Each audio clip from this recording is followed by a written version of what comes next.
Gurur Brahma, Gurur Vishnu, Gurur Devo Maheshwaraha, Guru Sakshat Param Brahma, Tasmai Shri Gurave Namaha. Oh, Sabarimala temple, situated in the Sahya mountain range of Kerala, is a place of pilgrimage where largest number of devotees are coming every year and offering their devotion to Lord Ayyappa. But this year, actually a place of solace and serenity has been converted to a place of chaos and confusion. And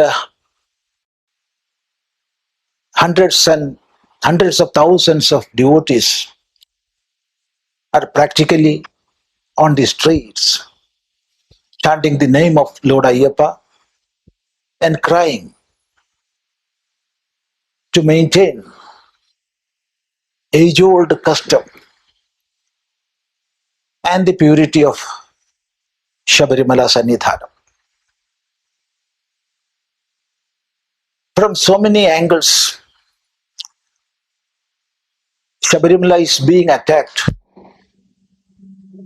and devotees are praying and working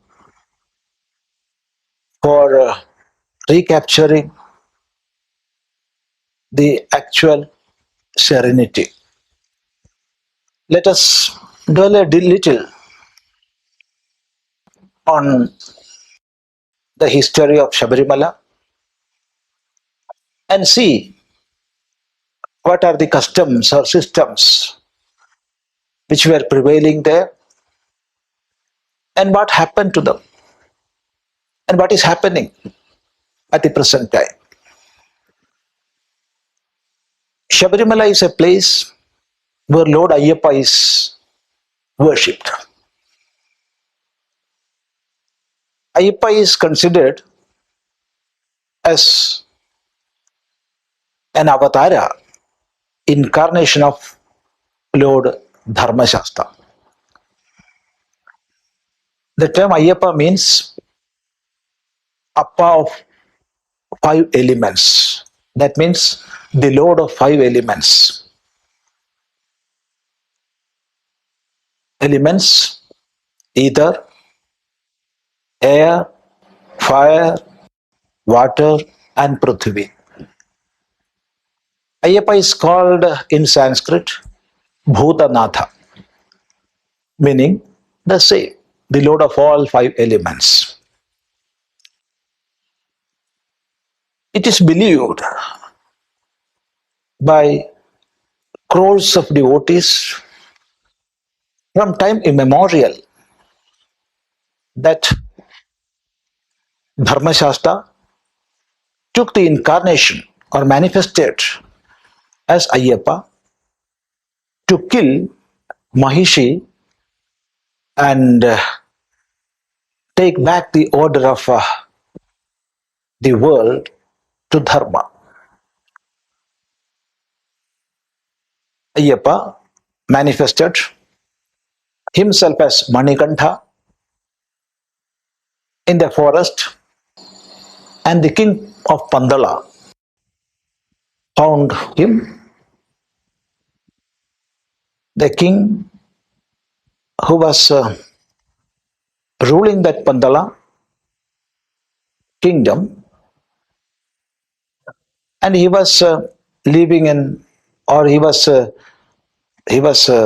staying, or he was leading a life of sorrow because he was not having a progeny. When he found the kid Ayyappa in the forest, He took it as a boon from the divine, and he took the baby to his house. And Lord Ayyappa, Manikantha, he grew in the palace as the prince, and of late the queen delivered another boy, and slowly the queen was disturbed inside her mind that this Ayyappa will become the king of the next generation.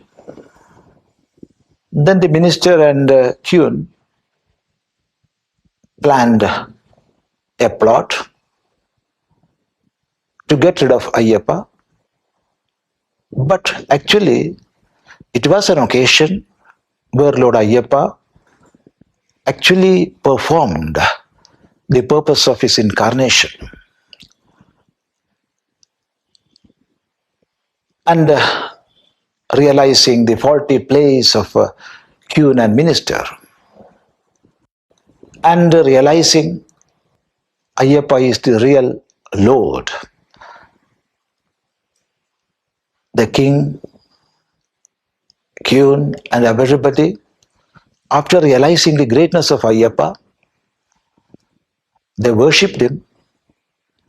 And as we believe, Ayyappa asked the king, Pandala king, to make a place for his penance, and he himself selected a spot which is on the top of a mountain, and king built a place, a temple for his penance and performing austerities.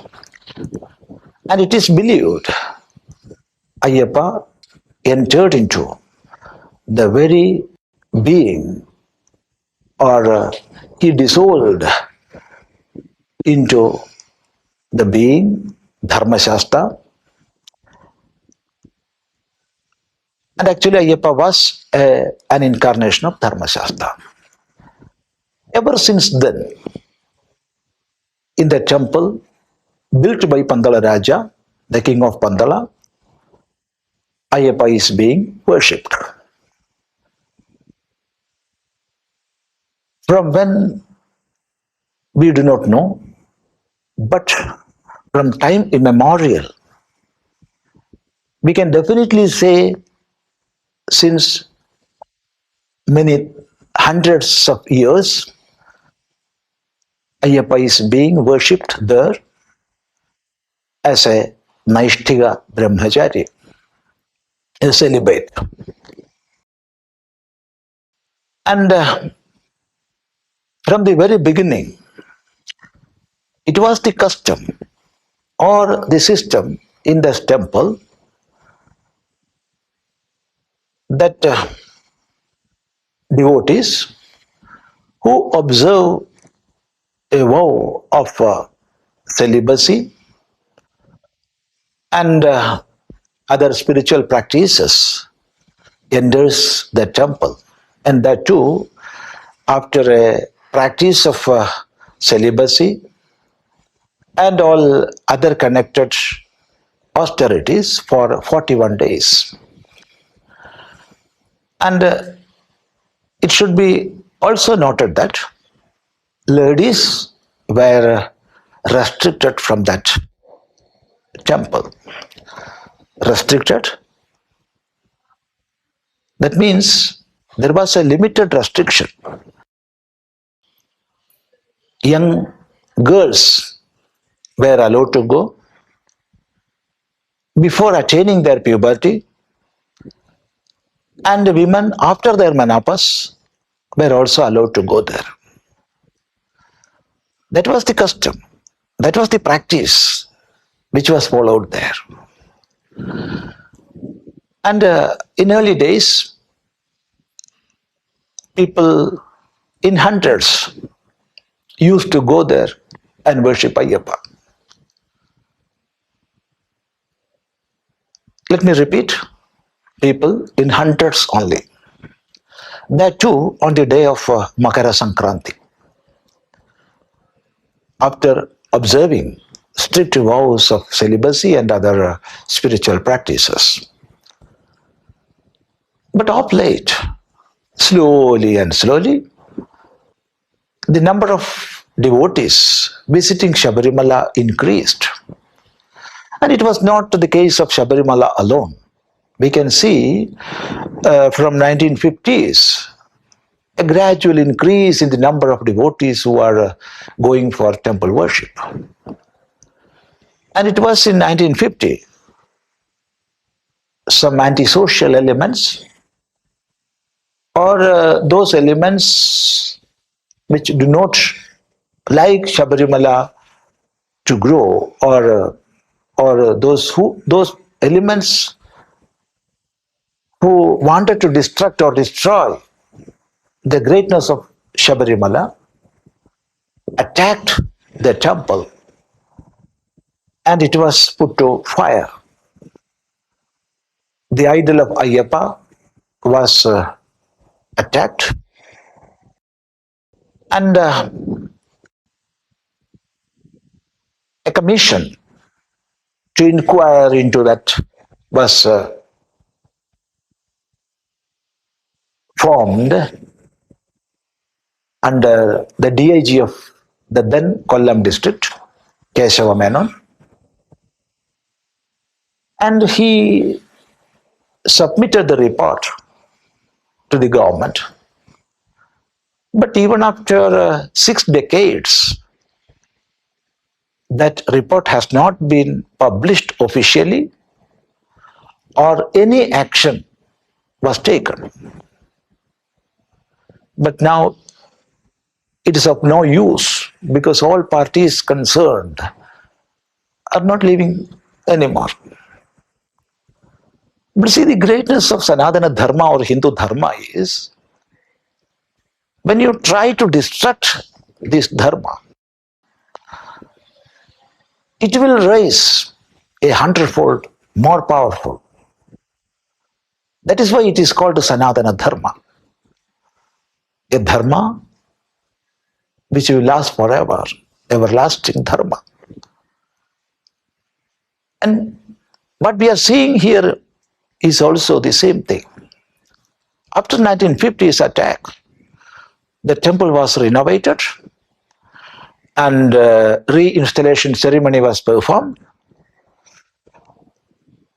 and the tantris or the acharyas of the temple is from Taraman family.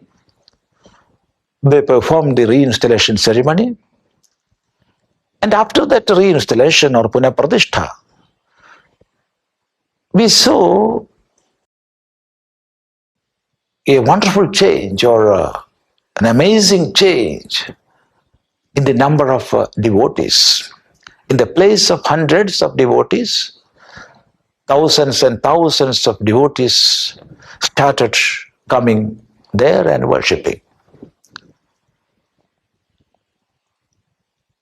See, earlier Sabarimala was managed by Pandalam king, and later the forest area, including that Sabarimala temple and the premises, were handed over to Travancore, the king of Travancore.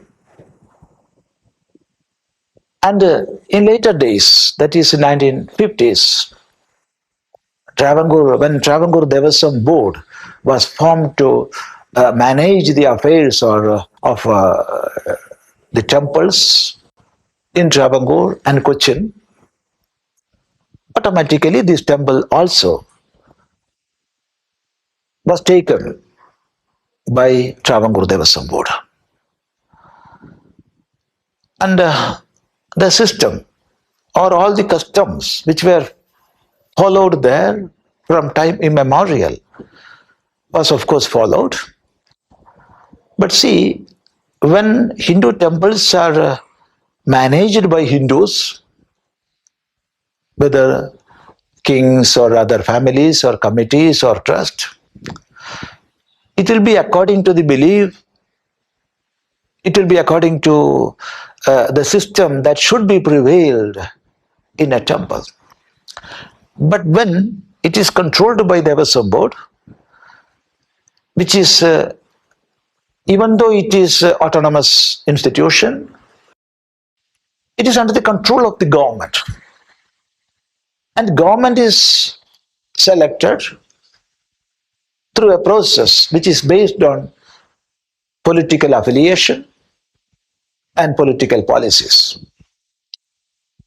And those who are managing the temples are officers of the Devasam board.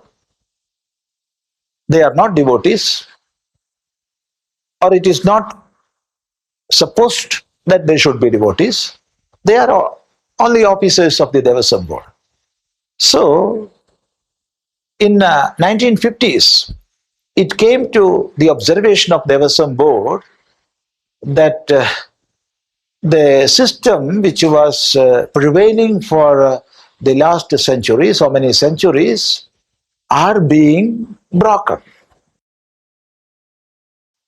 And so, the Devasam board, Travancore Devasam board, they notified a proclamation in 1955, August 21st, saying those Ayyappans, those devotees who are not observing the vows of celibacy and other austerities for 41 days, they must not enter the temple through Padinatampadi. Padinatampadi is a ladder consisting of 18 steps in front of the temple, and it is symbolizing 18 mountains, of which Lord Ayyappa is the Lord. And many scholars are saying these 18 steps represents both our Sukshma Sharira, that is subtle body, and Karana Sharira, causal body. Sukshma Sharira, subtle body, is consisting of 17 parts, including sense of organ, sense of knowledge, and pranas, vital airs, and mind and intellect. Causal body is ajnana, ignorance. So together makes 18. So we have to cross these 18 steps to have realization of God. That is the philosophy. So these Padinatampadi, these 18 steps, are considered most holy, equally holy as Lord Ayyappa himself. So the Devasam board ordered, it was the custom prevailing from time immemorial that no Ayyappans without proper austerity and celibacy for 41 days are climbing this Padinatampadi. But of late, some deviations came, and the order, in clear language, it says, from this day onward, to keep the sanctity and the holiness of the Ayyappa temple, no Ayyappans are allowed to climb Padinatampadi without proper austerity and celibacy, and no women in the age group 10 to 15 are allowed to enter the temple. That was the order. And again, in 1956, November 27, the same order was published again. So the age-old custom was so protected. We must understand this order came in the year 1955, October. But of late, some women or young women who are not supposed to enter the temple started going there with some influences, by influencing the officials or by influencing those in charge of temple. So many women went there, and it was noted by the general public. And one devotee named one Mahendran, he filed a petition. Actually, it was not a petition. He wrote a letter to the Honorable High Court of Kerala, and the Honorable High Court took it as a public interest petition and started a litigation. And after briefing the Tantri of the temple and so many scholars of Tantra Shastra and Veda, and after consulting so many Guru Swamis, the Honorable High Court of Kerala gave a judgment. And in that judgment, in black and white, it was said, no women in the age group of 10 to 50 must enter the temple. That means the earlier system or custom was again proclaimed by the Honorable Court, and the entry of ladies from the age group 10 to 50 was forbidden. So this was not an exclusion, because all women are not excluded. It is only a limited restriction, because young girls were allowed and elder women were allowed. Why this custom is prevailing there? See, the deity in a temple is a juristic person, and according to the rules of this land, this juristic person have constitutional rights. And as Lord Ayyappa is a celibate, he have the right to observe a special vow he has taken. It is his right. It is his right as a constitutional person. Ayyappa has the right to keep his own self-imposed vows. And if a man is sitting on a main road or a public place and says, no young ladies must approach me, there is no meaning in that. But here Lord Ayyappa is sitting on the top of a mountain in the midst of a dense forest, and he is saying, no young ladies, that is after their puberty and before their menopause, should approach me. It is his right. He has that right. And so that custom was allowed, or to put in precise language, proclaimed again by the Honorable High Court.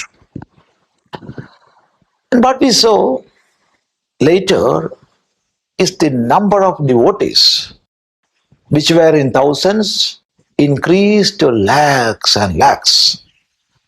Now it has come to crores.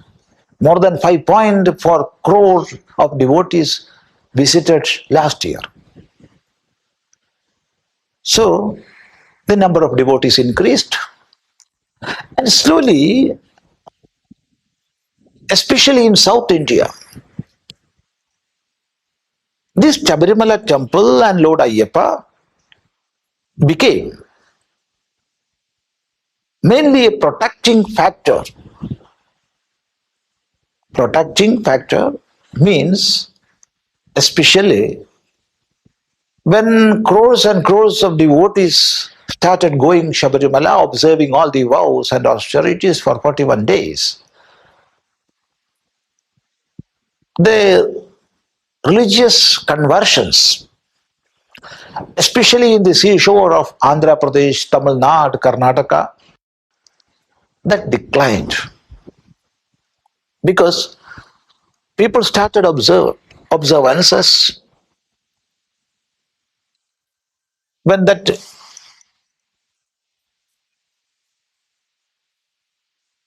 religious practice was there, the two strict observance of celibacy and all, those who are working for religious conversion lost their influence. That is the main thing. Another thing is, when people are believers and worshippers, the communism cannot creep into them. The base of communism lies in a type of atheism or agnosticism. So, to spread the tenets of communism, it is essential to break the belief system of people. So many from so many facets, so many angles, so many movements started creeping in to destruct Sabarimala or to destruct or destroy the sacredness of that temple and the belief system. So many problems came, like finding out the tail of a rat from the payasa offered there. So many. In 2006, a group of lawyers, Indian Young Lawyers Association, filed a petition in the Supreme Court of India. Actually, they were not knowing what Sabarimala is and what the customs or systems of Sabarimala are, without knowing anything. Just after seeing a newspaper report that after the entry of women into Sabarimala, a purification ceremony was conducted there, they thought this was an activity of gender discrimination. So, to remove the gender discrimination, they approached the Supreme Court, and the Honorable Supreme Court accepted their plea. And the division bench, consisting of 3 judges, started. And of late, that is after 11 years, the Honorable Court found that this is a matter connected with the Constitution, and the case must be transferred to a 5-bench constitutional bench, 5-member constitutional bench. And the constitutional bench, under the leadership of former Chief Justice,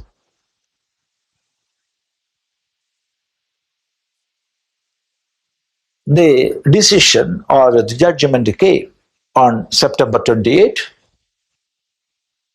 and it was favoring the plea. That is, the judgment allowed the entry of women of all ages into the temple. Actually, that judgment was not unanimous.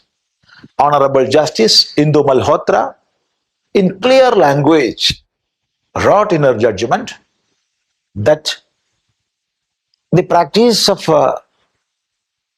religion or belief, religious belief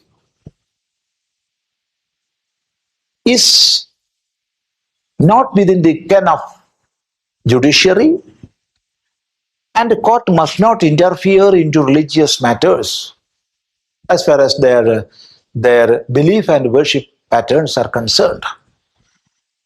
The court can enter definitely into the administrative matters as far as they are against the judicial or constitutional morality. But court cannot enter into the beliefs and practices of religions. But here what happened? The Honorable Court looked into the aspect of gender discrimination, even though there was no gender discrimination here. Here there was no exclusion. Here what was prevailing is only limited restriction. But the court took so and gave the judgment. Here we have to think a little. See, so many religious practices are there. Especially, the greatness of Hindu Dharma is unity in diversity. So many diverse practices are there. If we look into the practices of temples in Kerala, we can see some temples where main priest is women. For example, in Mannarashala temple, the head priest will always be a woman. No men are allowed to do the puja there. Is it a gender discrimination? No, it is a practice. From time immemorial, it is considered if a sannyasi goes to a temple, it is a holy thing. But in Kerala, there is one temple in Payyanur, Subramanya Swami temple, where the entry of sannyasins are prohibited or forbidden. No sannyasi can enter into that temple. And we can see a temple in Thiruvananthapuram, Attugal temple, where importance is given to ladies. During Pongala, no gents are supposed to do that worship. And in Kasaragod district of Kerala state, near Chengala, there is a temple in Padi village where women are prohibited to enter fully. Full exclusion is there. No women are allowed inside, whether a small girl or an elder woman. Nobody is allowed. Only men are allowed. And some temples are there where two groups of people will come in front of the deity and they will beat. So many practices are there. And temples are there where sattvic practices are being performed. In some other temples, rajasic worships, and some other temples, tamasic worships. So many patterns of temple worships are there. This diversity must be protected. This diversity is the greatness of Sanatana Dharma. And if some practice is there which is to be changed, that change must come from the system, not from outside. That means if some change is imperative in any system or any custom or any practice, that should be decided by experts of Tantra Shastra, Veda Shastra, and believers of the temple. It should not be changed by secular government or secular court. If secular court is jumping into the place of scholars, then there must be a common rule for all religions. Because in no masjid of Sunni faction, entry of women is allowed. Of course, in Jamaat Islamist temples and in the Mujahid masjids, sorry, not temple, masjid, women are allowed, but not to the main place of worship. And in Sunni masjid, no women is allowed. I am not saying against that custom. It is their right. It is the right of Muslim community to decide. But what I am saying is court is not going inside and intervening in that. There is no priest in Christian religion from women. All priests are from men only. Why? Why court is not going and intervening? Court should not. I am not saying that court should go and give a judgment against the Christian belief. No, I am not saying that. But there must be a common rule for all. Why court is going in the affairs of temple worship and belief? If it is going, it should go to masjids and churches also. But it is happening. It is against the right of our belief. It is against the right of Hindu believers. But it happens so. The judgment came. Even though the judgment came, it was not final. There was scope for review petitions. There was scope for fresh writ petitions. And it happened also. So many groups, Hindu groups, gave review petitions, and some 49 review petitions were filed along with 4 writ petitions. The Honorable Supreme Court accepted all and posted for hearing these cases to January 22. But in the midst, what happened? Before giving a time for the judiciary to act, or without giving a chance or time to the believers to settle, the government of Kerala bounced and declared, we will facilitate the entry of young women into the temple. And during 5 days opening ceremony, which was in the month of Tula, which corresponds to the middle of October, thousands and thousands of devotees going there with the fervor devotion to worship the Ayyappa. The government, with a huge police force, say thousands of police force, started taking young women, escorting young women, even putting that young women, those young women in the attire of police, uniform of police, which should not be done. They try to break the custom, try to break the serenity or the holiness of the temple. But what we saw, thousands and thousands of devotees chanting the name of mantra of Lord Ayyappa. They protested. They didn't protest with stones or sticks. They protested with Nama Japa. Japa. And in front of that Japa, the force of thousands of police and the arrogance of the chief minister, and of course the head of the police, DGP of Kerala police, they were forced to retrace.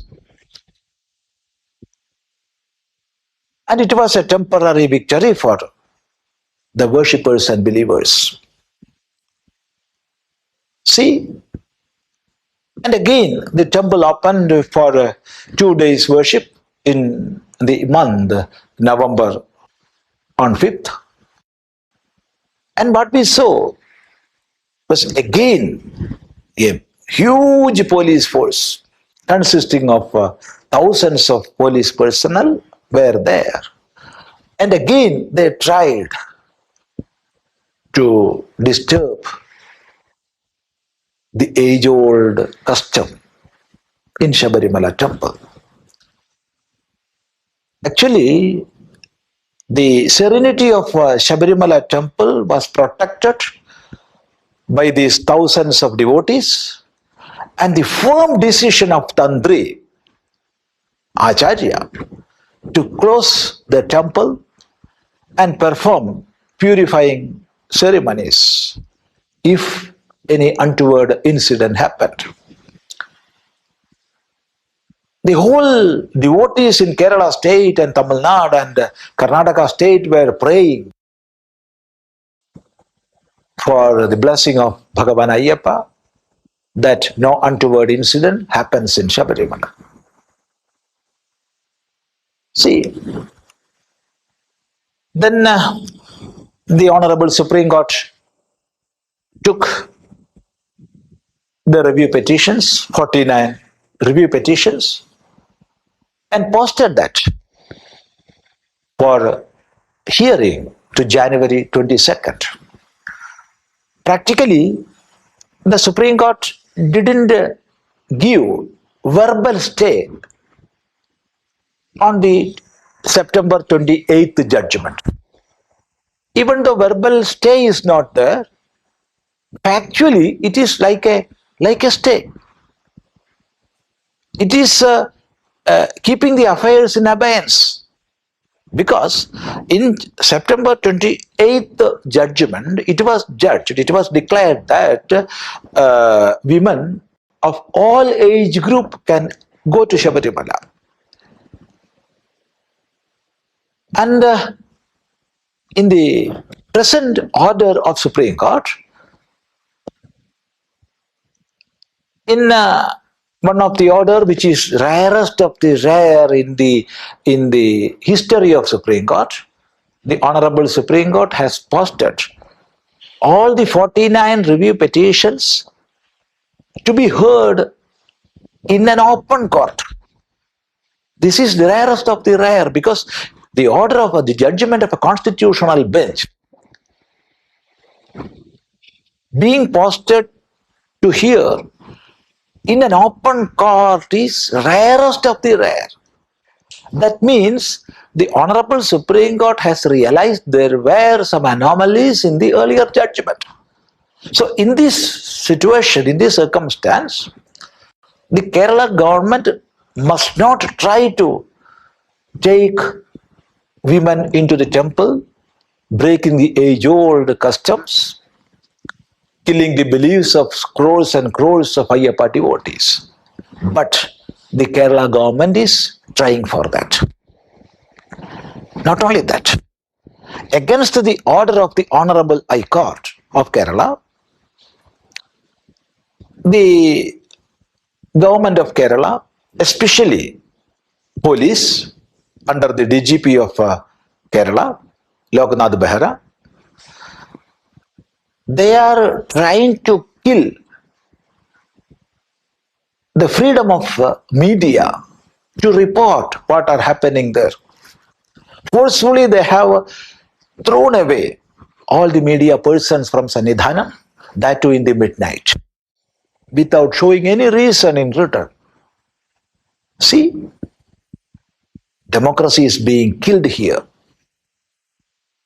And what government is saying, the Chief Minister of Kerala is saying, we are not against the wishes or we are not against devotees or sentiments of devotees.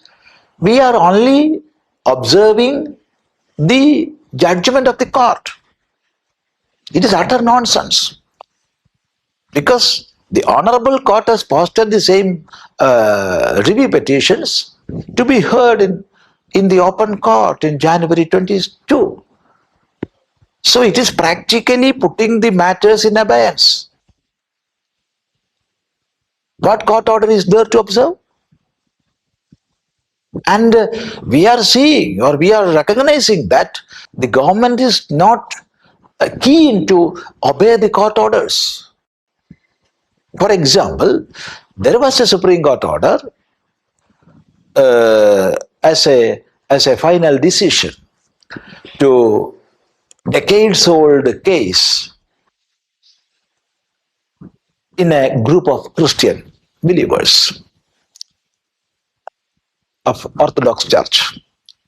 One church in Piravam town of Kerala state was given to one group. Even after so many weeks of judgment, the government is not acting. And the government of Kerala approached the Honorable Supreme Court and asked, as this is a matter of belief, we want some time to implement. So the case of Christians, that is a matter of belief.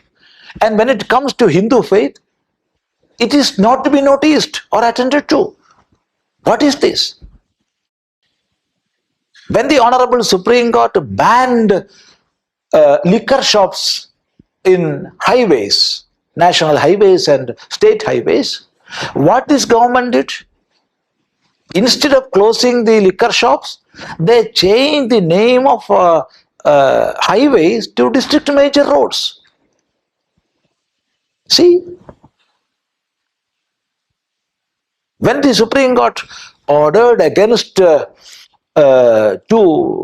self-financing colleges in Kerala, Kannur Medical College and Karuna Medical College, the same government brought an ordinance to surpass, to transcend, or to make the court order meaningless. And the same government is saying we are obeying the rule of Supreme Court. No, this is not acceptable. This is just killing the custom old beliefs. This is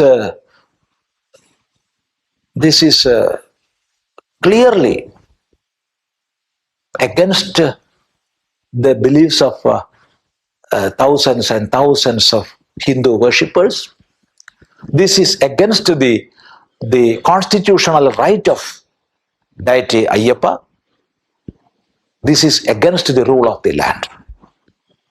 So, we must understand what is happening here. And in the name of law, what is going is merely unlawful things. What we have to say is, even in this time, even though it is very late, the government of Kerala, especially the Chief Minister and the DGP of Police, have time to realize the factual situations and realize the sentiments of crores of devotees all over the world. This is not something observing the rule of God. This is just walking through the sentiments of crores of Hindus. So this is unacceptable. And one thing more I have to say is, during the proceedings of Honorable Supreme Court, there was an observation by Honorable Justice Chandrachud that before 1992 judgment of the Honorable High Court, women used to visit Sannidhanam. Women used to enter the temple in Sabarimala. So there is nothing wrong in allowing women, young women, to Sabarimala. But see, here in our country, no motorcycle rider is allowed to ride without a helmet. No driver of a car is allowed to drive without a seat belt. But practically so many are riding, so many are driving without seat belt and helmet. It never means it is legal. It is illegal.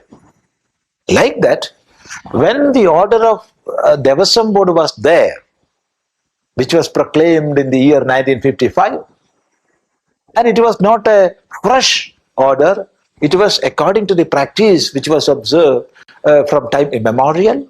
There was an order prohibiting entry of young women.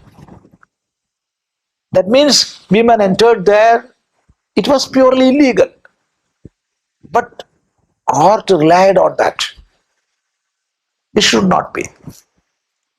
So, but we want to plead before the honorable court is to give the juristic right or a constitutional right to Ayyappa to observe his special type of celibacy and don't allow women to enter into the temple. Women, not all women of the declared age group, that is 10 to 50. And the government of Kerala must wait for the final judgment to come from the court. That is our prayer, that is our demand. And as we have the right to maintain, establish, and run our temples and worship patterns, to protect our beliefs and customs, it is our demand that even though time is very late, even now, the government of Kerala, especially Chief Minister and the head of the police, have time to correct their stand and be protectors of thousands of believers. Otherwise, the situation which will erupt in Sabarimala or other places of Kerala, if something untoward happens to protect the customs of Sabarimala, the sole responsibility will be with the Chief Minister and the head of the police. There is no doubt in that, because the happenings are very grave, and even now they are moving in the wrong path itself. Even now they have time, they can change, and they can accept, at least accept the belief, the heart, the prayers of thousands and thousands of devotees all over the world. So this is a short picture or a bird's eye view of the present problem which is prevailing in Sabarimala. So all believers must understand and respond accordingly. Oh.